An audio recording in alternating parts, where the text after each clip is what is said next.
Commodity derivatives market में अगर आप ट्रेडिंग करना चाहते हैं तो आपके अकाउंट में कम से कम एक निश्चित रकम जरूर मौजूद होनी चाहिए।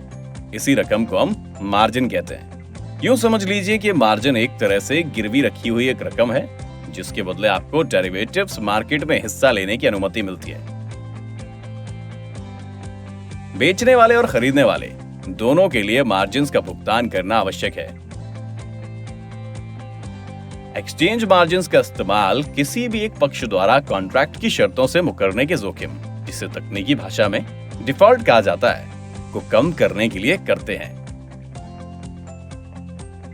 ये मार्जिन्स इस आधार पर तय होते हैं कि बाजार में कीमतें कितनी तेजी से ऊपर या नीचे जा रही हैं, यानी वॉलेटिलिटी कितनी है। जब मार्केट्स में उतार चढ़ाव बहुत तेजी से या ज्यादा होता है और रोज कीमतों में होने वाला बदलाव ज्यादा वॉलेटाइल हो जाता है तो बाजार में बड़े जोखिम से बचने के लिए मार्जिन का स्तर भी बढ़ सकता है। इसी तरह जब बाजार में माहौल तुलनात्मक तौर पर स्थिर रहता है तो मार्जिन को घटाया भी जा सकता है। इनिशियल मार्जिन वह राशि होती है जो आपको कमोडिटीज में ट्रेडिंग करने से पहले अपने ब्रोकर के पास जमा करनी होती है।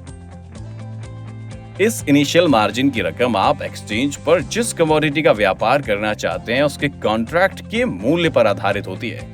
ज्यादातर इनिशियल मार्जिन्स कॉन्ट्रैक्ट के मूल्य का 5 से 10% होते हैं।